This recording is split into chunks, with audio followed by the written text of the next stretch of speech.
Bonjour tout le monde, bonjour mes amis, très heureux de vous retrouver. Mes petits singes et moi, nous vous saluons.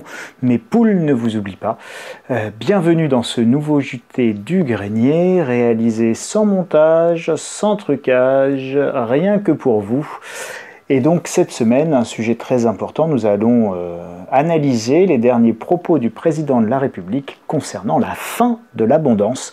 Et qu'est-ce que ça veut dire pour vous, pour moi, pour nous, les gueux? Salut les amis. Eh bien écoutez, je suis très content de vous retrouver pour cette rentrée. Oui, c'est la rentrée. Voilà, on a ramené les enfants à l'école et maintenant on peut s'occuper des tâches de plus grands. Et donc nous allons parler évidemment de la fin de l'abondance. Qu'est-ce que ça veut dire? Alors évidemment, ça fait écho aux dernières déclarations du président de la République, Emmanuel Macron. Donc on l'aime pas, c'est pas le sujet.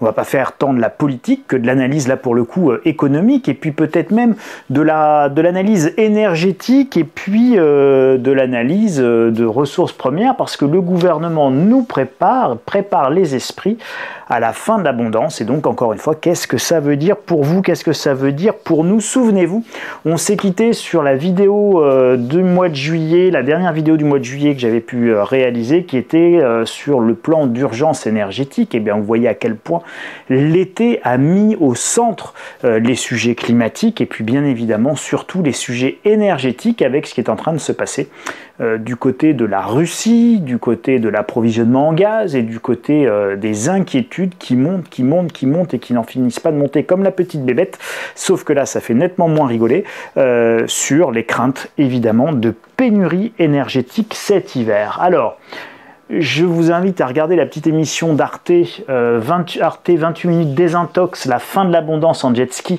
J'ai fait une petite capture d'écran de cette infographie d'Arte consacrée justement à Emmanuel Macron, qui donc fait sa déclaration sur la fin de l'abondance alors qu'il passe des vacances en jet ski. Et donc, si vous voulez, pas un jugement, c'est pas parce que Macron fait une demi-heure ou même 2 heures de jet ski que ça va changer quoi que ce soit à la pénurie d'électricité, à la pénurie de gaz ou au réchauffement climatique. Simplement, c'est l'opposition, le contraste entre le message affiché qui est la fin de l'abondance, donc clairement l'austérité.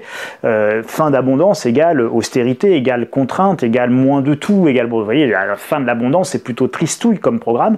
Et il vous dit ça alors qu'il fait du jet ski. Donc ce contraste en termes de communication, et c'est pour ça que j'en parle, c'est absolument terrible. Et donc si nos hommes politiques font et demandent de la fin d'abondance, de l'austérité, de la sobriété à la population, alors que eux-mêmes se permettent des sports qui semblent luxueux et effectivement plutôt polluants, eh bien on va avoir quelques menus problèmes d'acceptabilité et d'acceptation dans la population de mesures qui seront déjà en soi profondément impopulaires, mais qui si en plus ne concernent que les gueux d'en bas que nous sommes et pas ces mamamouchis les riches d'en haut, évidemment ça se termine à chaque fois de la même manière, hein, c'est dans des révolutions qui sont plus ou moins violentes et plutôt plus violentes que moins, donc je pense que ce serait bien inspiré en haut lieu quand on parle de sobriété pour les gens de s'appliquer le principe de sobriété d'abord à soi-même. Alors parlons justement de la fin de l'abondance et continuons un petit peu dans ces histoires de paradoxes, parce que c'est ce que j'appelle le paradoxe Le Maire Macron. Pareil, n'y voyez pas, encore une fois, pas de la politique bête et méchante, on prend des propos, on les analyse et on les met un petit peu en perspective et puis on essaye de réfléchir et de penser. Bruno Le Maire ne prévoit pas un recul de l'inflation avant début 2023, mi-2023, donc bon, il dit que globalement l'inflation ça va passer l'année prochaine. Alors c'était pas ce qu'il disait avant, hein, il disait que ça serait que temporaire, transitoire, comme les banques centrales, etc. etc. Ça fait 1 an et demi qu'on nous dit que l'inflation ne va pas durer longtemps, et puis finalement, à chaque fois, on nous repousse un petit peu l'échéance, mais voilà. Pour Bruno Le Maire, ministre de l'économie, c'est pas rien, c'est quand même le mamamouchi en chef et en charge de l'économie dans notre pays, donc le mamamouchi de l'économie, eh bien, il nous dit, voilà, allez, pic de l'inflation l'année prochaine, et puis à partir de la moitié de l'année prochaine, le pire sera derrière nous.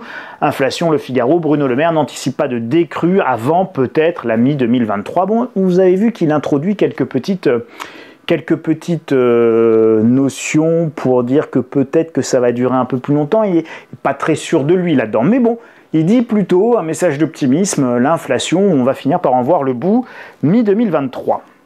C'est le message implicite. Au même moment, le mamamouchi en chef des chefs, Macron, président de la République, donc il y a quand même au-dessus de son mamamouchi à l'économie, eh bien il nous explique que nous vivons la fin de l'abondance.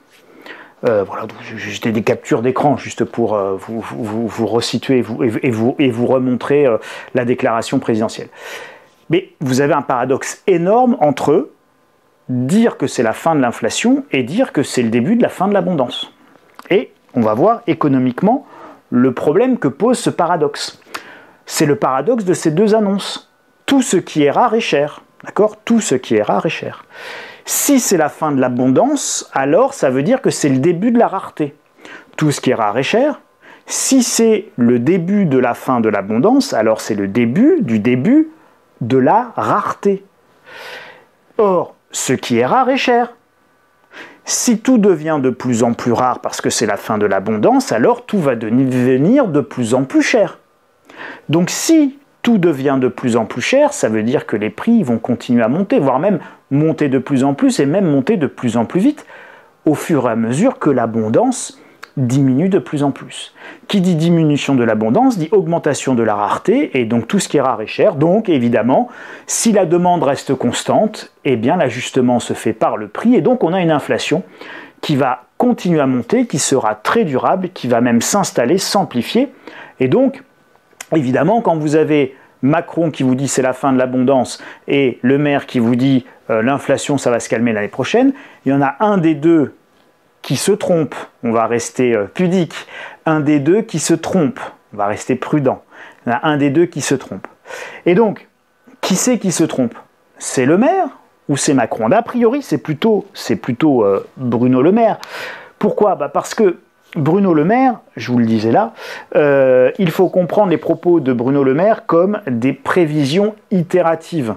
Souvenez-vous, on a commencé par nous dire l'inflation elle est transitoire, ça ne va pas durer longtemps, c'est un choc post-Covid, c'est rien, dormez tranquille. Puis après, elle s'est installée, et puis, bon, je vous le disais, c'est pas une découverte pour ceux qui écoutent cette chaîne, elle s'installe. Et puis alors là, les banques centrales, elles commencent à sortir les rames, et puis elles disent non, mais finalement, c'est pas transitoire, finalement, c'est un peu plus durable que prévu, finalement, on va devoir augmenter les taux, mais de toute façon, on va casser l'inflation, de toute manière, on va lutter contre l'inflation, de toute façon, il n'y a pas de problème contre l'inflation, et quand on aura lutté contre l'inflation, de toute façon, il n'y aura plus d'inflation.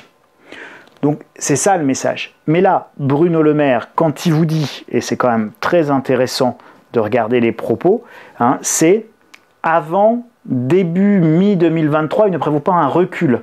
Puis là, c'est traité de manière un petit peu différente, n'anticipe pas de décrue avant peut-être la mi-23. C'est-à-dire qu'en fait, il n'en sait rien.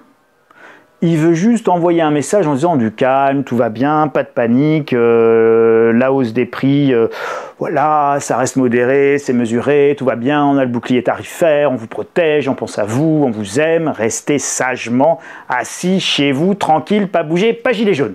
D'accord? En gros, c'est ça la peur de l'exécutif. Donc on est dans de la communication itérative, progressive, et puis on essaye en fait, non pas encore une fois de dire la vérité, c'est pas l'objet, mais de maintenir la stabilité sociale. Quand Macron vous dit que c'est la fin de l'abondance, ça va à l'encontre du fait de maintenir la stabilité sociale, parce que la fin de l'abondance, ça fait peur, ça inquiète les gens, et qui dit inquiétude dit évidemment instabilité. Donc, c'est quoi la fin de l'abondance maintenant? Essayons de définir un petit peu ce que ça veut dire la fin de l'abondance. Eh bien, si c'est une crise de la raréfaction des ressources énergétiques et naturelles, eh bien, ça va être une crise qui va induire une augmentation chronique et structurelle des pénuries. D'accord? Pourquoi? Parce que nous allons toujours vers toujours du moins au lieu de toujours plus. Jusqu'à présent, et pour quasiment même les vieux d'entre nous, même ceux qui sont nés avant la Deuxième Guerre mondiale, mais qui étaient encore jeunes et enfants, nous avons connu, après la Deuxième Guerre mondiale, et à partir de la fin de la Deuxième Guerre mondiale, une période de décennies entières où nous allions chaque année vers plus que l'année d'avant. Donc nous avons grandi dans un monde effectivement d'abondance et dans un monde de toujours plus jusqu'à la profusion actuelle que nous avons et dont évidemment nous touchons les limites en termes et de capacité énergétique et de capacité de ressources naturelles. Donc si on a toujours du moins au lieu de toujours plus, eh bien c'est évidemment un changement, un renversement majeur de société et de fonctionnement de notre société capitaliste, et c'est une augmentation chronique et structurelle de l'inflation, car encore une fois, tout ce qui est rare est cher, et tout ce qui est de plus en plus rare sera de plus en plus cher, puisque de moins en moins abondant. Donc les choses vont retrouver des valeurs importantes, comme elles pouvaient les avoir dans les années d'ailleurs 50-60. Et on va beaucoup plus retourner à l'équivalent d'une économie des années 50-60, qu'à une fin du monde. Bon, mais on va voir. Parce que justement, la fin de l'abondance, c'est un processus. D'accord, la fin de l'abondance, je ne vous l'annonce pas, et Emmanuel Macron, le président de la République, ne vous l'a pas annoncé pour le 32 juillet à 25h12. Les plus perspicaces parmi vous remarqueront immédiatement que le 32 juillet n'existe pas, que le 25h12 non plus.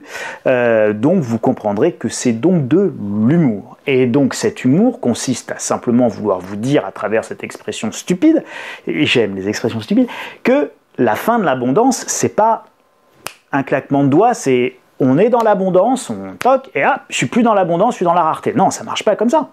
C'est un processus, c'est une déliquescence, c'est un effondrement, c'est un changement, c'est une mutation.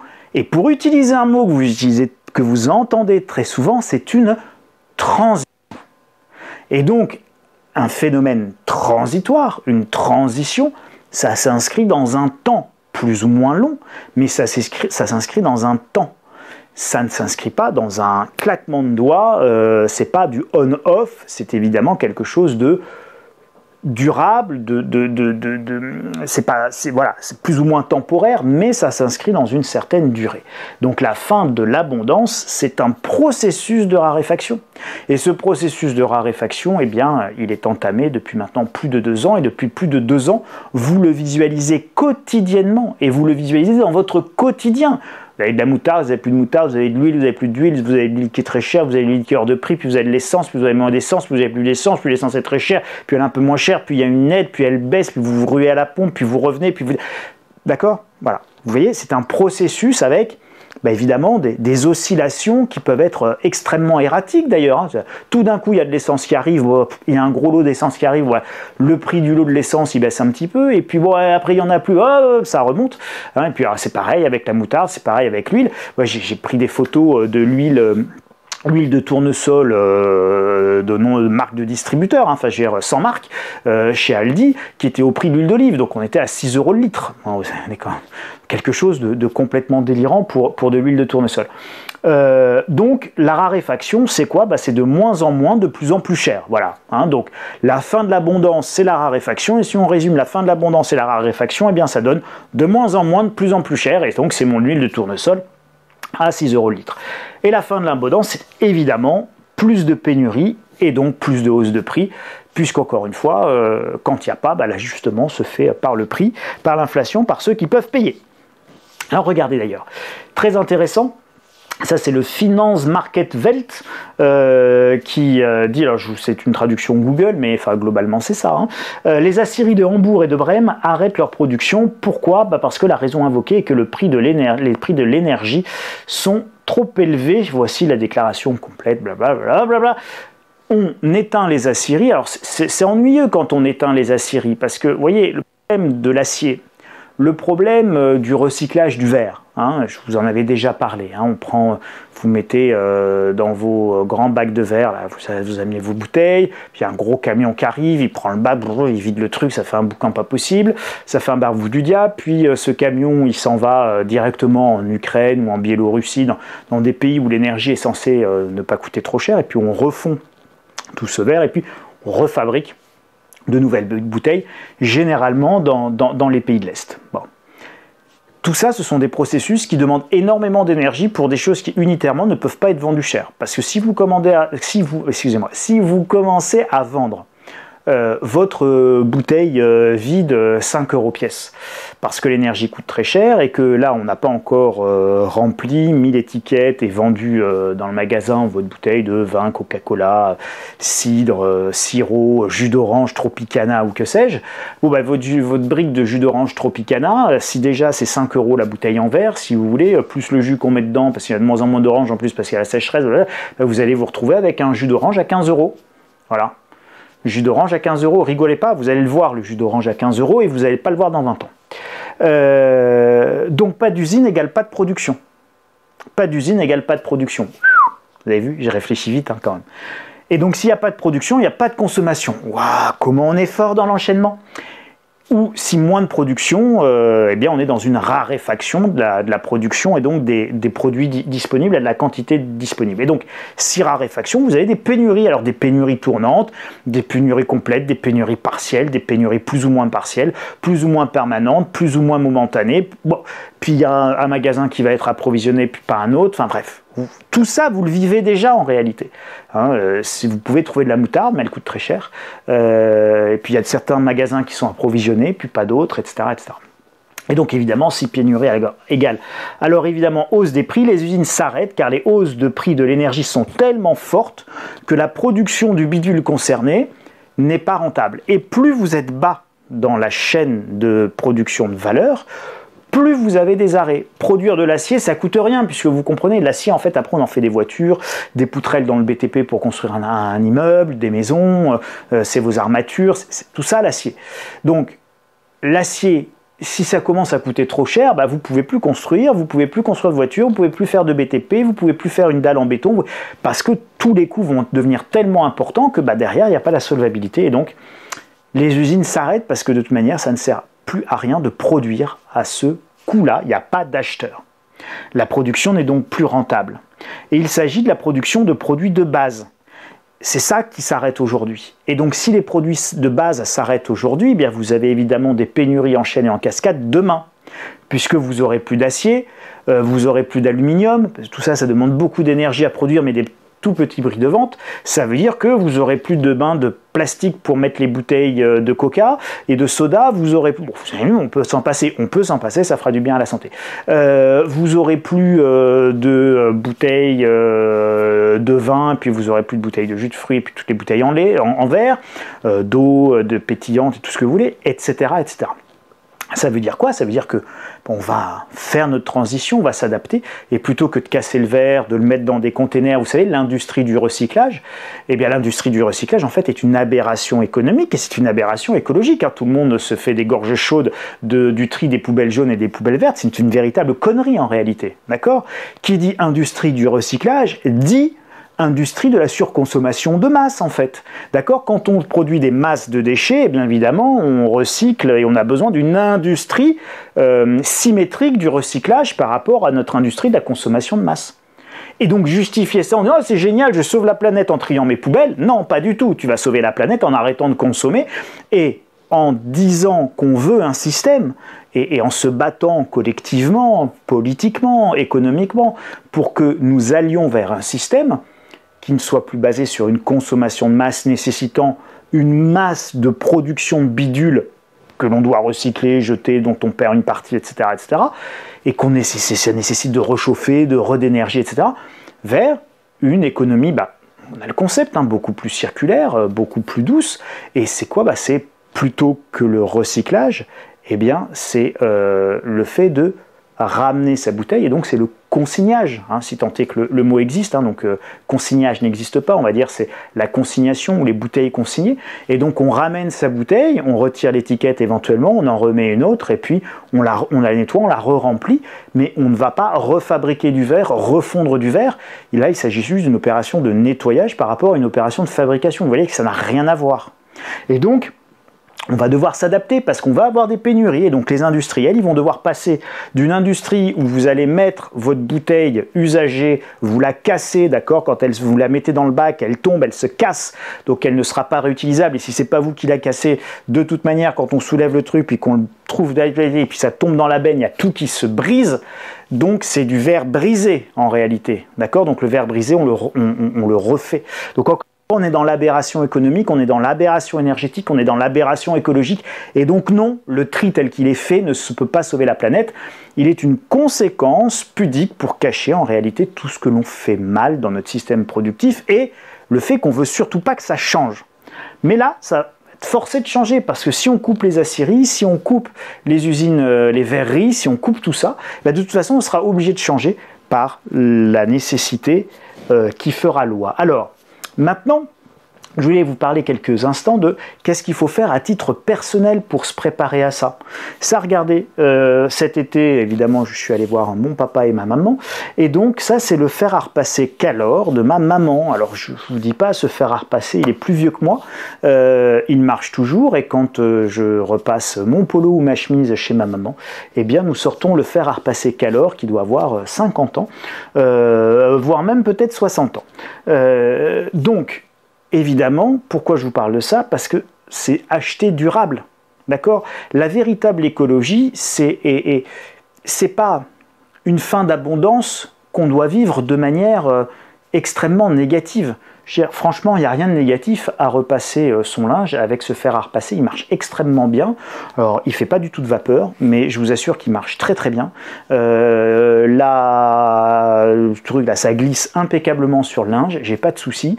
Ça ne me brûle aucun vêtement et ça marche parfaitement. D'accord? En plus, ça fait même pas de bruit parce que c'est pas là avec toute la vapeur, les jets, les machins, les trucs. Et donc, en plus, c'est apaisant pour les oreilles. Donc ça marche bien. Donc la fin de l'abondance, ça veut dire quoi? Ça veut dire que acheter durable, et puis acheter pour 40 ans, acheter pour 50 ans, et puis que votre fer à repasser dure sur 2 générations. C'est ça en réalité la manière dont on doit concevoir la fin de l'abondance. Alors évidemment, si on achète un fer à repasser une fois dans sa vie, eh bien on n'achètera pas le même prix que si on en change tous les 5 ans. Et c'est une évidence, mais c'est normal. Ça a un coût de production, ça a un coût environnemental, ça a un coût, et donc ce coût énergétique, environnemental, écologique, eh bien on doit le retrouver dans la valeur du produit. Et c'est pas normal aujourd'hui de plus rien payer en fait. Les choses n'ont plus de valeur tellement on les produit facilement, en considérant que les matières premières et les ressources et l'énergie que nous utilisons, effectivement, ça vaut rien. Donc, on peut vendre des trucs qui sont de la matière, hein, qui ont pollué, qui vont polluer quand on va les jeter, etc., à coût quasiment zéro. Donc déjà, acheter durable, c'est très important. Ensuite, gagner plus. Et ben, gagner plus, en gros, hein, et c'est très très simple, hein, c'est travailler plus et travailler mieux.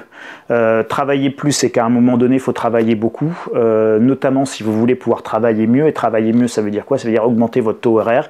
Ceux qui veulent aller plus loin, vous avez plein de dossiers stratégie consacrés à l'augmentation de votre taux horaire, à comment vous pouvez augmenter vos salaires, changer de travail, trouver du boulot. En plus, c'est le moment, il y a beaucoup de recrutement actuellement en cours, donc c'est le moment d'augmenter votre valeur.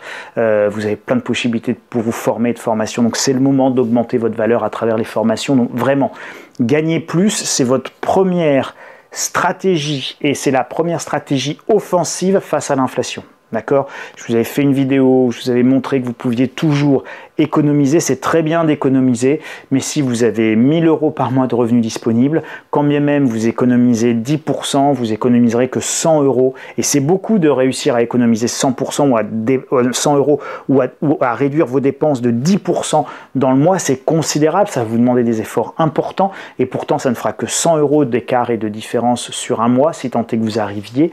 Alors que si vous doublez votre salaire et que vous passez de 1000 € à 2000 €, eh bien vous voyez bien qu'en réalité, c'est la seule stratégie offensive valable contre l'inflation. Vous devez avoir une réflexion sur le gagner plus. Voilà. Il y a des moyens, il y a des techniques, il y a des stratégies, elles sont simples, elles sont à la portée de tous, elles concernent tout le monde. Et quand je vous dis gagner plus et gagner mieux, et travailler plus et travailler mieux, ça ne veut pas dire que vous allez aller à Polytechnique, et je n'ai pas envie d'aller à Polytechnique et je n'ai pas envie de me former aux mathématiques à ce point-là, machin, etc. Voyez-vous, donc de toute façon, c'est pas ça le sujet. Le sujet, c'est que même quand on gagne le SMIC, eh bien, on peut doubler son salaire, on peut passer de 1300 à plutôt 2000 €, donc on ne double même pas tout à fait son salaire, mais ces 700 € supplémentaires, évidemment, changent considérablement la donne, et il y a plein de possibilités de le faire, et vous n'êtes pas prisonnier. Il y a des manières de faire, donc n'hésitez pas, ceux qui veulent en savoir plus, c'est que vous vous abonnez à la lettre stratégie. Acheter réparable, d'accord, donc ça va avec évidemment le acheter durable. Tout ce que je peux réparer durera plus longtemps, donc essayez au maximum d'acheter des choses qu'on peut réparer. Stockez les pièces détachées de vos outils critiques, ça c'est notamment valable pour les entreprises. Et les produits de base qui coûtent le moins cher à acheter, le moins cher à produire, et donc qui sont extrêmement sensibles à l'augmentation des prix de l'énergie, et donc nécessitent beaucoup d'énergie, qui sont surreprésentés dans les produits industriels, c'est le cas de l'acier, mais c'est également dans le BTP, donc toutes les entreprises du BTP, tous les artisans stockés, surstockés, les isolants, le placo, la peinture, des choses qui demandent de grosses dépenses énergétiques, qui demandent beaucoup de contenants plastiques ou ce genre de choses, des gros pots d'enduit, voilà. Stocker tout ça parce que évidemment les prix vont au mieux beaucoup augmenter et au pire on va encore avoir des pénuries sur ces produits là, et donc notamment je pense à la laine de verre, d'accord, donc laine de verre, laine de roche, tout ça, ça demande, c'est des usines qui fonctionnent 24 heures sur 24 avec des cheminées et des chaufferies pas possibles pour réussir à vous produire des trucs qui sont vendus pas très cher le rouleau, donc on va avoir des problèmes. La transition écologique va patiner notamment sur la disponibilité de tous ces matériaux, donc là aussi anticiper si vous voulez changer vos fenêtres. C'est du verre, le verre ça coûte cher, le verre ça demande beaucoup d'énergie, c'est du double vitrage, du triple vitrage, faites-le vite parce que ça sera beaucoup plus cher demain que ça n'est cher aujourd'hui. Donc achetez vos fenêtres, que tous les fabricants de fenêtres me remercient, mais il vaut mieux que vous achetiez vos fenêtres aujourd'hui que demain ou après-demain. Conclusion, la fin de l'abondance, l'économie de la pénurie, voilà, tout simplement.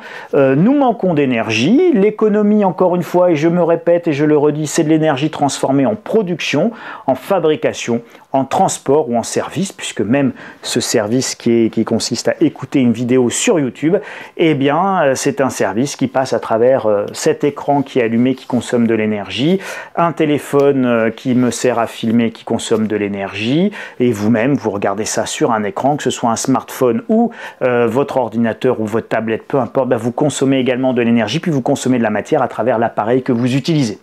Il n'y a pas d'économie sans énergie, et quand on a un problème d'énergie, on a un problème d'économie majeur évidemment. Il n'y a pas d'abondance sans une abondance d'énergie pas chère, d'accord? Il y a deux choses pour que ça marche, il faut que non seulement il y ait abondance d'énergie, mais en plus que l'énergie ne soit pas chère. Là, non seulement il n'y a pas abondance, mais en plus elle est chère, donc on est mal patron, comme on dit chez Lidl. Il faut se préparer à moins d'énergie et donc à des ruptures d'approvisionnement. Il faut également se préparer, puisque c'est la fin de l'abondance et c'est l'économie de la pénurie, à de plus en plus d'inflation, une inflation durable, à une inflation endémique, à une inflation structurellement très forte. Voilà. Donc, gagner plus et travailler plus. Alors, je vous remets la conception de votre plan personnel d'urgence énergétique. C'était le dossier spécial du mois de juillet. Vous voyez comme c'est d'actualité. Donc, pensez votre plan personnel d'urgence énergétique.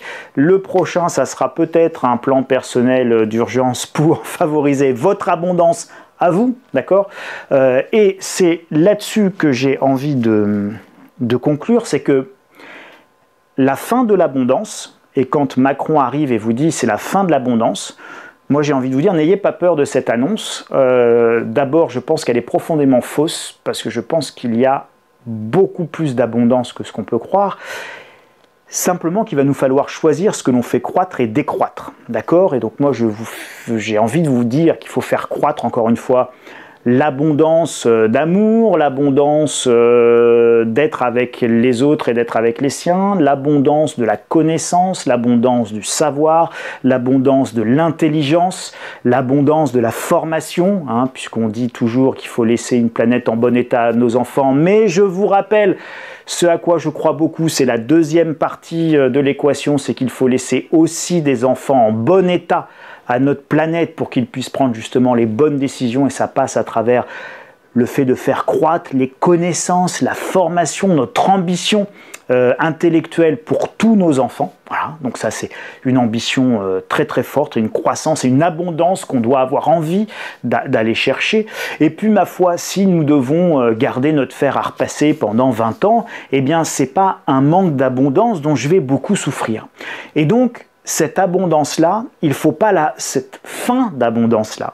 ou l'avènement d'une certaine forme de sobriété. Il ne faut pas la redouter, il faut avoir cette sobriété heureuse en faisant consciemment croître ce qui est important pour nous, et ce qui est important n'est pas matériel à partir du moment où nous avons nos besoins de base qui sont à peu près couverts, nous mangeons bien, nous avons la chance de ne pas mourir de froid, même si cet hiver nous allons devoir sans doute baisser considérablement la température, et bien on mettra 2 pulls, hein, puis si c'est pas assez on en mettra 3, hein, mais cette abondance-là, elle doit pas, ou cette fin d'abondance-là, ou cette forme de sobriété ne doit pas nous faire peur. Si on roule plus en Mercedes, on roulera plus en Mercedes. Moi, en l'occurrence, je roule en Dacia et je vous assure que je ne suis pas malheureux en roulant en Dacia. Mais peut-être que le fait de rouler en Dacia me permettra de ne mettre que 2 pulls au lieu de 3 cet hiver.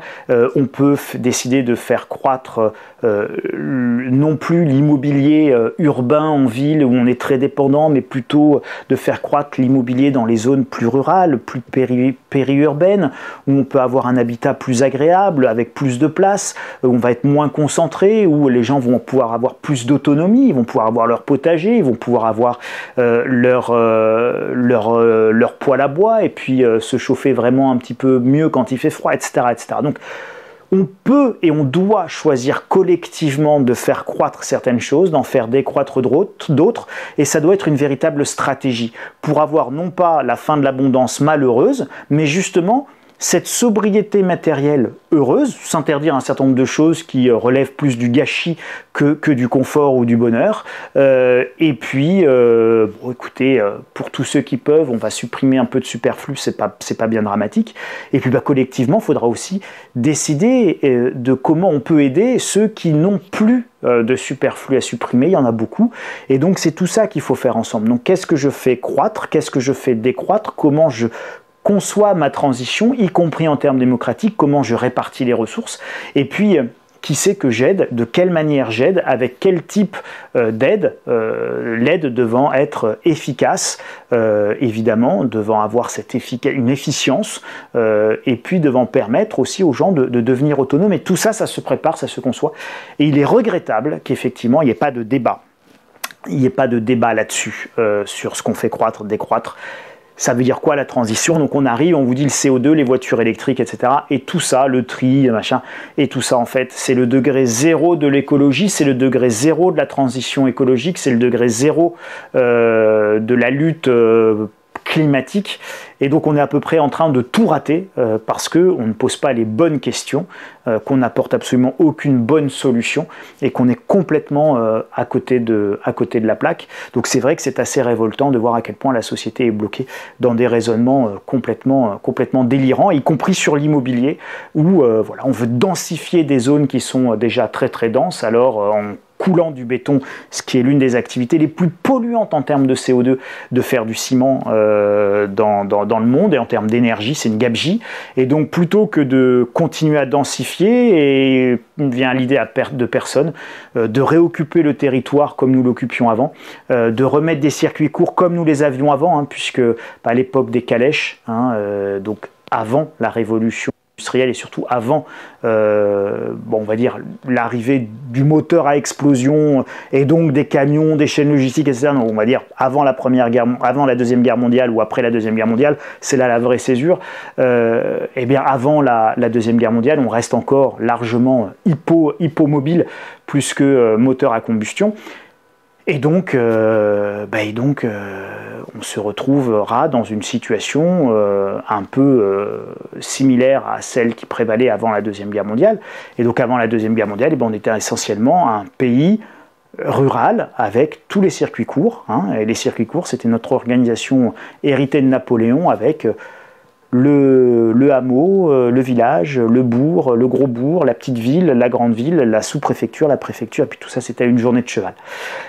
Et voilà, et c'était une journée de cheval ou une journée de marche à pied. Donc on a déjà connu les circuits courts, on n'invente rien. Alors, faire une transition, une véritable transition, c'est faire tout ça. Alors si on n'arrive pas à le faire collectivement et à porter le débat de manière collective, eh bien, faites-le de manière individuelle et préparez-vous de manière individuelle. Alors merci pour votre attention. Soutenez la chaîne en me mettant un pouce en disant oui, c'était super. Vous pouvez commenter évidemment en bas, vous pouvez vous inscrire à la chaîne Le Grenier de l'Écho, vous pouvez partager massivement cette vidéo auprès de vos proches et puis vous pouvez vous abonner également au site insolentiae.com gratuitement pour avoir une lettre d'information quotidienne. Et puis vous avez, pour ceux qui veulent aller plus loin, la lettre stratégie, lettre d'information qui elle est payante mais vous permet de bénéficier de mes conseils secrets et confidentiels. Merci les amis. Mes 3 petits singes qui sont là et moi, on vous remercie pour votre attention. Prenez bien soin de vous. Je vous retrouve la semaine prochaine. Merci les amis. À très bientôt.